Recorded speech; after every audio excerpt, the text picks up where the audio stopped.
أعوذ بالله من الشيطان الرجيم بسم الله الرحمن الرحيم اليوم أحل لكم الطيبات وطعام الذين أوتوا الكتاب حل لكم وطعامكم حل لهن والمحصنات من المؤمنات والمحصنات من الذين أوتوا الكتاب من قبلكم إذا آتيتموهن أجورهن محسنين غير مصافحين ولا متخذي أخدان. سورة مائدة آيات نمبر 15.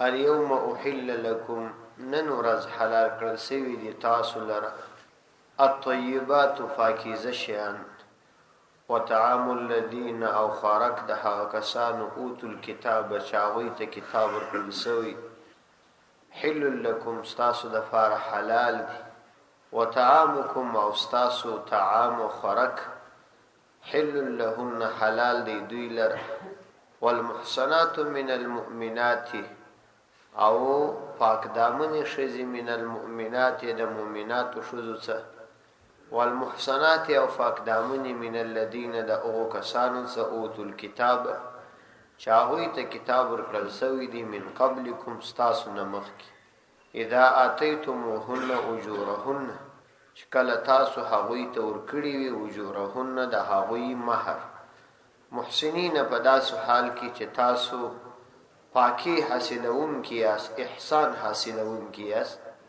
غیر مصافحین نه په داس حال کې چې تاسو صفحه او زنا کوون کیاس ولا متخذي اخدان او نه پټه آشنایی کوون کیاست ومن يكفر بالایمان او څوک چې کفر وکي په ایمان سره فقد حبط عمله نو یقینا عمل ازایعس وهو في الاخره من الخاسرين او هغه په آخرت کې د تاوان کوونکو سدي. اليوم احل لكم الطيبات د دې آیات د مخکې آیاتو سره مناسبت هغه دادی چې په مخکې آیات کې الله سبحانه و تعالی د خپل بندگانو ته فرمایل چې یا ایها الذين امنوا اوفوا بالعقود تاسو په عقود باندې وفا وکړئ. احلت لكم بهيمه الانعام چې تاسو د فار بهيمه الانعام دا جایز کړی سوي دي او هغه چې پر تاسو باندې بیا تلاوت کړی کیږي د هغه نه ماشه.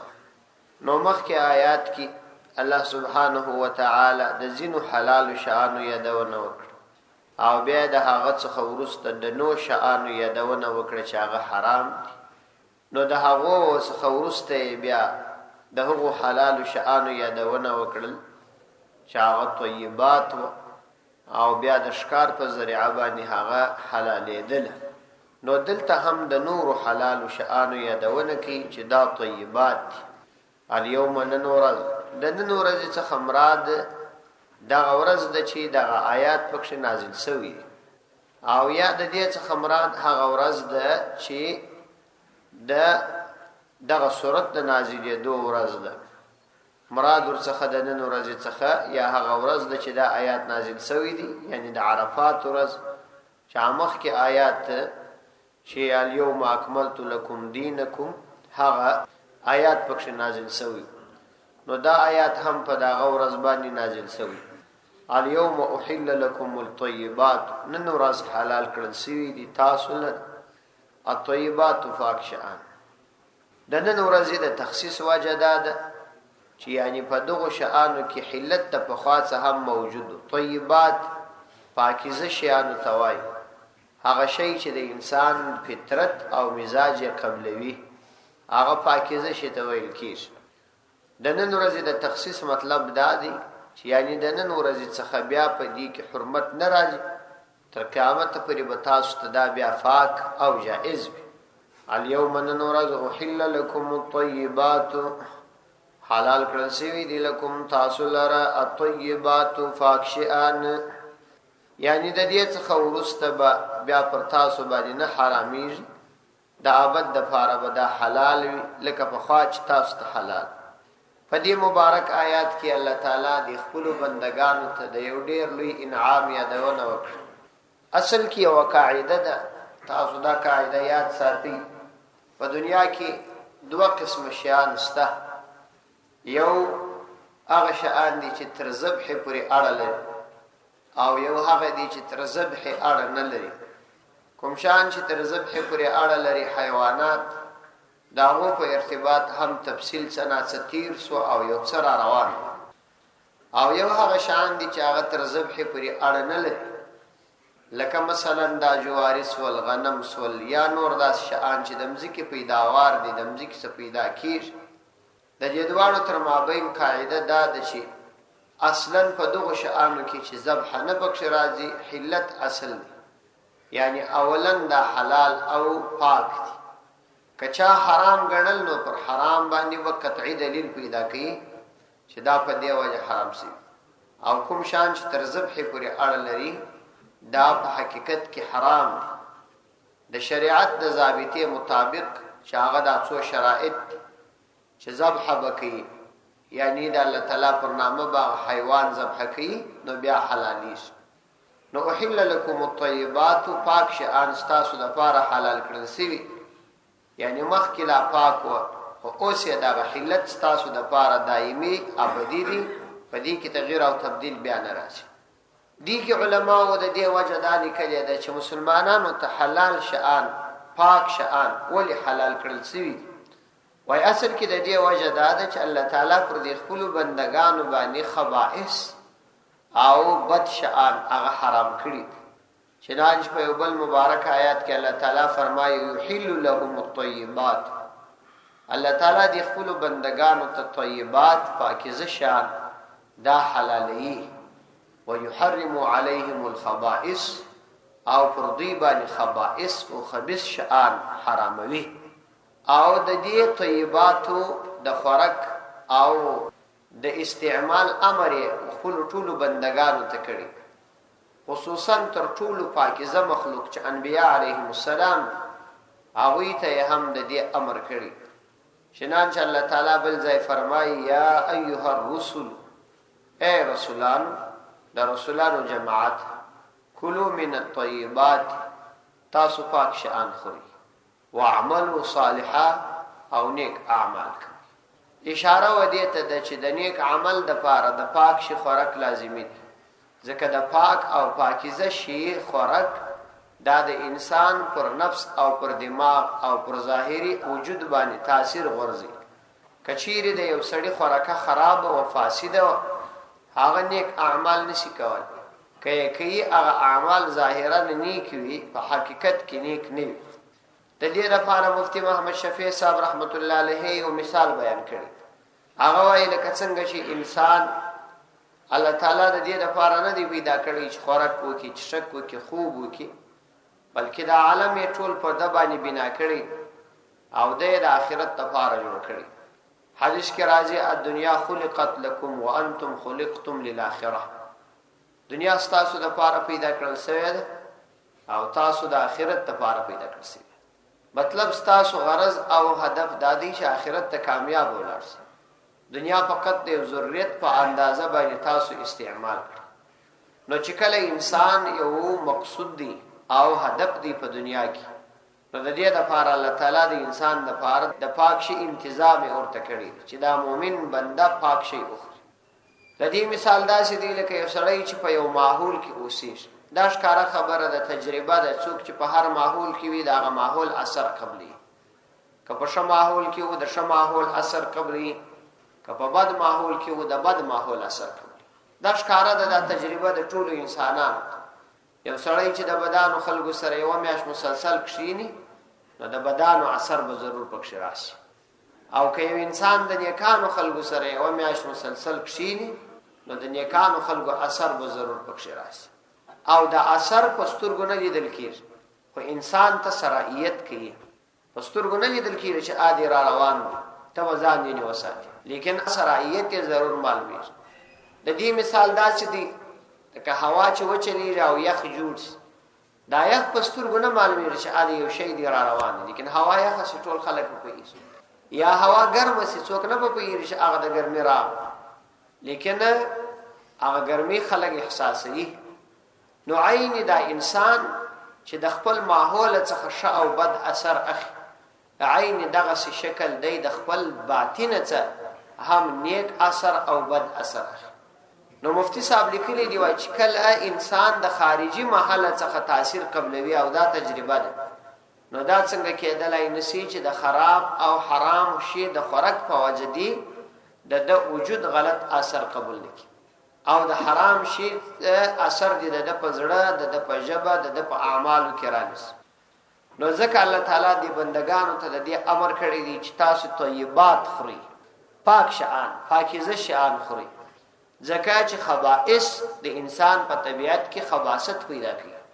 او انبیاء ته اولین امر هم د دې سوی چې تاسو د پاک شیان خوراک کوئ.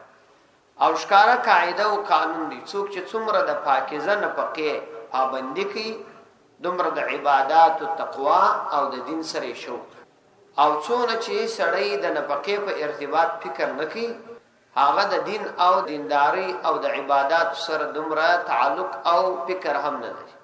دام تجربه د تاسو وویني په خلکو کې تجربه وکړه، که یو سړی نفقه خوندوره نه و بس ارزه لاس اچاو، که په رشوت په لاس ورتلله لکه دا اوس چې دا رشوت زموږ استاد په ماحول کې شیر مادر ګرځېدلی، او بس هر حضرت چې بس یو چوکۍ ته ورسیر رشوت ته داسې طبیعت برابرې چې نور ته جوړیږي، ټول په دا رشوت باندې اخته، او دا قطعی حرام دی لیکن خلک داسې په اخته دي هیڅ فکر نه پوښ کوي.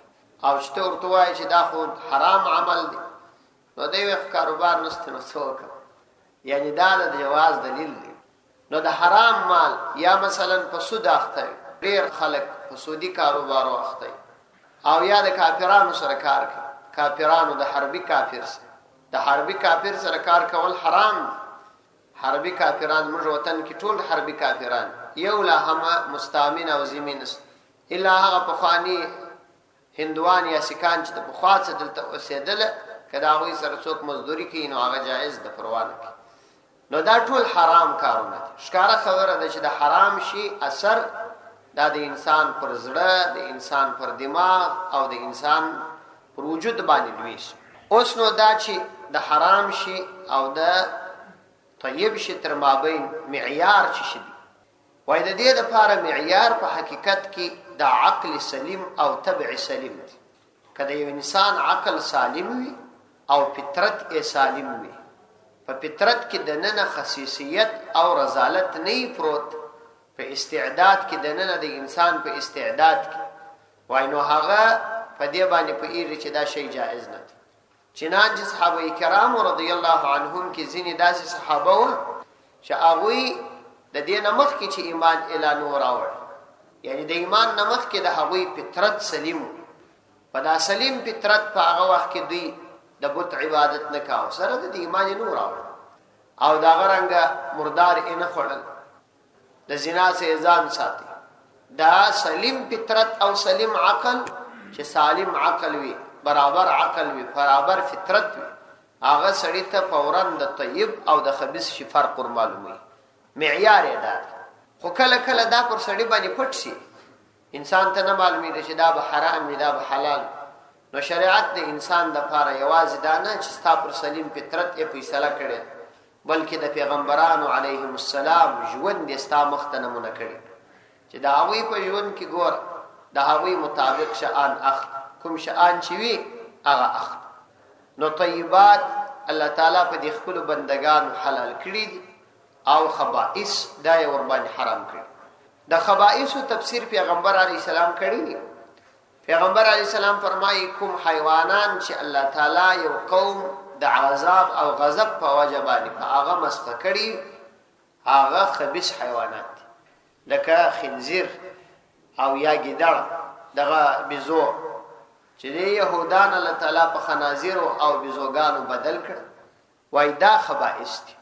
یو خدا بل پیغمبر علیه الصلاۃ والسلام امت ته یو قاعده بیان کړي، هغه دا د چې هر چارپای چې په خپلو داړو باندې د یو شي څیرون کوي، د هغه چارپای چې په داړو باندې د یو بل شي څیرون کوي د هغه چارپای خوراک جائز نه دی. یعنی ولو که هغه چارپای یو سړی په شرعي طریقه ذبح کړي، مثلا دی را ولاړ شي سپي ذبح کړي، نو دا جائز نه دی. ځکه چې سپی په خپلو داړو باندې د یو شي څیرونکی دي. داسې زمری دی، لیوه دی، پړانګ دی، دا ټول حیوانات په دې کې راځي. د دغسې حیوان خوراک نه په ذبح جائز نه په ښکار باندې جائز. دا یو. دومه قاعده دا پیغمبر علیه الصلاۃ والسلام بیان کړی، دا خو په دغه بهایمو چرپایانو کې دا قاعده ده. ان اوس هر چاته دا معلومه ده چې هر چارپای چې په خپلو داړو باندې د یو شي څیرونکی وي هغه خوراک جایز نه دی. دغه د خوښ دا نو پسې ورځه د پښې څخه نیولې داسې نو تر زمري پورې ځان ورسوه، دا ټول پکښې داخل دي. په مرغانو کې بیا هر هغه مرغه چې هغه په خپلو پنجو باندې د یو شي څیرونکی وي، یعنی دا پنجې یې داسې وي چې هغه یو شی په څیري سره، نو په مرغانو کې بیا دغه جایز نه دی. که دا په شرعي طریقه ته ذبح کړې او یا یې ښکار کې او یا د هغسې په لاس درسي په هره طریقه باندې خوراک ورڅه جایز نه دی. د مثال په توګه باز دی، شاهین دی، ټپوس دی، دا باښا ده، دې ته ورته څومره حیوانات چې دي دا اګر پکښې راداخل. دا بله قاعده پیغمبر علیه الصلاۃ والسلام بیان کړه. درېیمه قاعده دا ده چې هغه حیوانات چې د هغوی په طبیعت کې خصاصیت و رذالت و ذلت او مردار خورګي پرته ده، کوم حیوان چې مردار خوري او په طبیعت کې خصاصت پروت وي، لکه د مثال په توګه شرمشکۍ سوله یا مار سو، لړم سو، دغه رنګه هغه چرګه چې هغه پر د انبارونو باندې ډېره ګرځي، او یا مژک مژه، دا ګر دغه شیان دي چې په طبیعت کې خصاصت او رذالت پروت دي، نو د دې خوراک هم جایز دی. مفتی محمد شفیع صاحب رحمت الله علیه یو ډېره عجیبه شوجه بیان کړې، حکمت یې د دې دا بیان کړی، وایي دا مسلمان د الله تعالی ته په تمامو کائناتو کې خوښ مخلوق دی، نو الله سبحانه و تعالی د دوی په مزاج کې دغسې صفات نه پیدا کړي چې یا د درنده صفات پکښې پیدا سي چې خلک په داړو باندې څیري، او یا د دغسې حیوان چې په پنجو خلک څیري دا صفات پکښې پیدا شي، یا یې په مزاج کې پستی او خصاصیت او رذالت پیدا شي. نو الله تعالی په دې خپلو بندگانو باندې پر مؤمنانو باندې دا شان حرام کړي او د طیباتو اجازت یې ورته کړي. نو د دې څخه دا ټول احکام معلوم سوله چې دغه قواعد د سړي یاد وي، نو بس هغه ته د یو شي حرمت او حلت معلومیږي. او بل دا چې الله تعالی ذبائح یعنی بعضې هغه حیوانات چې د هغو ذبحه په شرعي طریقه اوسې هغه حلال کړي، هغه به د دغو شیانو څخه مستثنای، نه به په داړو باندې د شي څیرونکي وي، نه به په پنجو څیرونکي وي، او نه بیا په طبیعت کې رذالت او خباثت پروت وي. د مثال په توګه پسه دی، بزه ده، غوا ده، او یا مثلا وحشي حیوانات دي لکه وحشي اوسۍ، یا مثلا هغه زیبرا چې ورته وایي دا وحشي خره، د دې خوراک بیا جایز دی، لیکن هو په شرعي طریقه چې ذبح سي، دا چې بسم الله ورباندې وویل سي، د الله تعالی نوم ورباندې یاد سي. بله وجه دا بیان کړې ده چې په دا نورو شیانو کې مثلا ته نخود خورې، غنم، جواري یا بل داسې شی، پر هغو باندې د بسم الله ویل فقط ماضي مستحب او سنت عمل دی، او که بسم الله ونه ویل هم خوراک جایز دی. او دلته بسم الله ویل پر دغه حیواناتو د ذبح کولو دپاره فرض یا واجب ده، که تا بسم الله پرېښودل قصدن نو دغه حیوان مردار دی. د دې وجه وایي دا ده چې دغه حیوانات خو په اصل کې ستا دپاره روانه دي، ځکه دا په اصل کې د الله تعالی یو مخلوق دی، روح لري، ساه لري، نو شریعت تا ته د دوی د جواز دپاره چې جواز درکوي دا د الله تعالی یو ډېر لوی انعام دی. نو د الله تعالی انعام چې تا ته درکول کېږي ته باید د خپل رب شکر ورباندې ادا کړي، هغه دا دی چې بسم الله ورباندې ووایه او لازمي ده. او بل دا چې دغه حیوانات ډېر ځله مشرکانو د خپلو باطلو بوتانو په نامه باندې ذبح کول، نو په دې خاطر شریعت خلک را منع کړه چې یوازې به د الله تعالی نوم ورباندې ذکر کړي. او دا نور شیان چې دي هغه تا ته د اوله سره په شریعت کې روا، نو بسم الله ویل فقط یو برکت پکښې رالی، د پخوا شریعت تا ته روا کړي. او بل دا چې هغه د بوتانو پر نامه باندې نذرانې نه کېدلې، که وراوړل ایښودل کېدله، خو د بت پر نامه باندې هغه نه ایښودل کېدل، یعنی دا مطلب چې دا هغه حلت د بد په نامه باندې کېږي. نو په دې خاطر باندې شریعت تاسو ته طیبات حلال کړي. د دې ډېر لوی اثر دی. انسان باید د درو شانو څخه په خپل ژوند کې ځان وساتي. یو باید د خپل ژبه د شریعت خلاف استعمال نه کړي. د غیبت څخه، بهتان څخه په کامله توګه ځان وساتي. دا خپل غوږونه، خپل سترګې، خپل اعضا، دا د ظاهري پنځو شعارو حفاظت دی. یو بزرګ وایي ما د یو چا غیبت وکړي، وایي بیا مې د شپې خوب لیدی یو چا د خنزیر غوښه راوړه په یو غاب کې پخ کړې وه، وایي ما ته دا وخوره. ول ما ورته ویل زه دا نه خورم. ول ده راته ویل ویې خوره خو تا خوړله ده، منع ولې جنې کوې؟ ول ما ورته ویل نه خورم. ول په زور یې په خوله راچخه. وایي ما غاښونه ټینګ ونیول خو هغه زما د دې شونډانو څخه وموښته په دې خوب کې.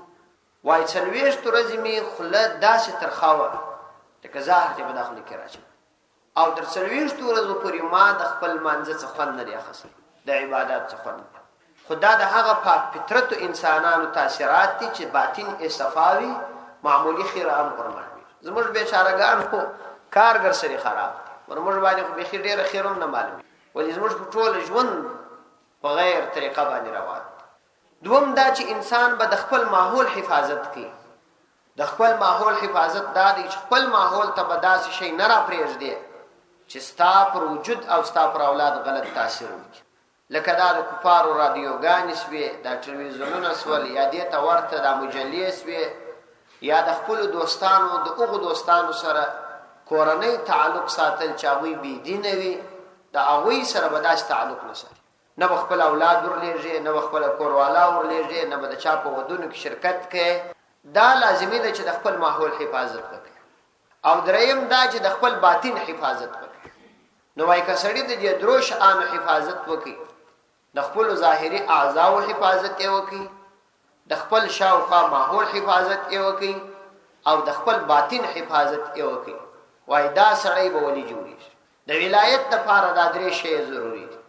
د ولایت دپاره تهجد نه دی ضروري، نه د ولایت دپاره ډېر اذکار ضروري دي چې یو سړی ډېر اذکار وایي، د ورځې 2000 واره سبحان الله وایي. نه، دا فقط برکات راولي، لیکن ولایت نه په حاصلېږي. ولایت په دغو درو شیانو حاصلېږي چې یو به د ماحول صفا ساتي، بل دا اعضا به د صفا ساتي، باطن به صفا ساتي.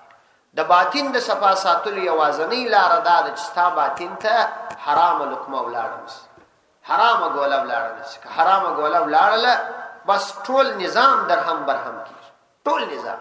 ښکاره خبره ده چې بس ستا سطل د پاکو اوبو په یوه څاڅکو بولو باندې مردارېږي. نو دا ضروري دی چې د باطن حفاظت به سړی کوي. اليوم احل لكم الطيبات، نن ورځ حلال کړل شوي دي ستاسو دپاره الطیبات پاک شیان، وطعام الذین اوتوا الکتاب، او خوراک د هغه کسانو اوتوا الکتاب چې هغوی ته کتاب ورکړل شوی دی ستاسو مخکې، حل لکم ستاسو دپاره حلال ده.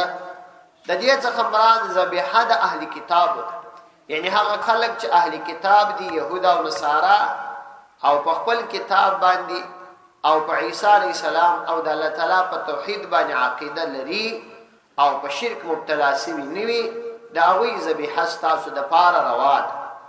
داسې درته روا ده وطعامکم حل لهم، لکه ستاسو ذبیحه او ډوډۍ چې روا ده لهم د دوی دپاره، تاسو تم د دې خوراک روا دی. د دې تفصیل سبا انشاءالله کوو، دا ډیره تفصیلي موضوع ده. والمحصنات من المؤمنات، او دا غرنګ تاسو له روا دي من المحصنات پاک دامنې ښځې، یعنی هغه پاک دامنې من المؤمنات د مؤمناتو څخه چې پاک دامنه نیکوکاره فارسا ښځه وي، د هغوی سره نکاح کول تاسو ته روا دي. والمحصنات من الذین، او هغه پاک دامنې ښځې من الذین د هغو کسانو څخه اوتوا الکتاب چې هغوی ته کتاب ورکړل شوی دی من قبلکم ستاسو نه مخکې، کومو ته چې ستاسو نه مخکې کتاب ورکړل شوی دی، نو هغوی سره نکاح کول چې هغه اهل کتابي ښځې دي، یا یهودان دي یا نصرانیان دي، او د عیسی علیه السلام پر رسالت او د الله تعالی په توحید او په آخرت ایمان ولري، د هغوی سره تاسو ته نکاح کول روا دي. اذا اتیتموهن وجورهن، اذا هغه وخت اتیتموهم چې کله تاسو ورکی هغوی لره اجورهن د هغوی مزدوری یعنی د هغوی مہر چې دا مہر ورادک مہر د نکاح لپاره شرط نه دی مطلب دا چې بیل مہر نکاح نسی کیږي بلکې مہر د نکاح لپاره واجب دی چې مہر بخامخا وي کتا کښې شو دی که نه کښې شو دی لازمیږي خو نکاح بیل مہر هم سی کېدلی شي اذا اتیتموهن اجورهن کله چې تاسو ورکړئ هغوی لره اجورهن د هغوی مهر لیکن هو دا چې تاسو ته روا دي دا نکاح د شرعي ضابطې مطابق هغه شرعي ضابطه نو دا ده چې د مذکوره شذو سره تاسو نکاح په داسې طریقه باندې روا ده محسنین چې تاسو به د احسان طلب کوونکي یاست محسنین احسان مطلب دا د حسن ساخته سوی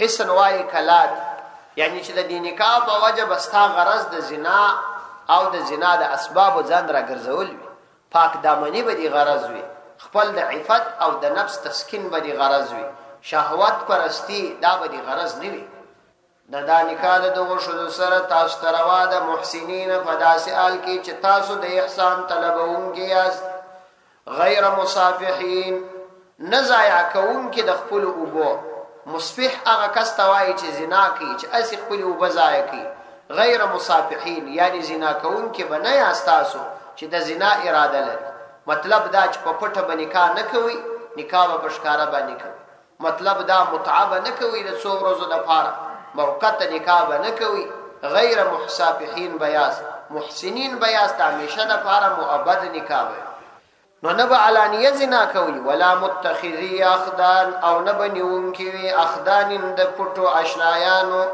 اخدان دا جمع د خدن د خدن پټي آشنایی توای چې تاسو په پټه باندې آشنایی نه کوي مطلب دا نبا په علانیه د زنا اراده لري کوي به او نبا په پټه باندې زنا کوي یعنی علانیه او خفیه دواړه سبزان ساتي نو د نکاح کول غرض دا دی غیر مصافحین ولا متخذی اخدان او ننیون کی اخدان د پټو آشنایانو ومن یکفر بالایمان او څوک چې کفر وکي بالایمان په ایمان سره یعنی څوک چې کفر وکي د هغه شانو څخه پر هغه ایمان راوړل فرض وي ایمان راوړل لازمی وي او د هغه څخه د یو شي څخه انکار وکي مطلب دا حلال قطعی د حلت څخه او د حرام قطعی د حرمت څخه انکار وکي نو ومن یکفر بالایمان او څوک چې کفر وکي بالایمان په ایمان سره فقد حبط عمله نو یقینا برباد سو عمله دا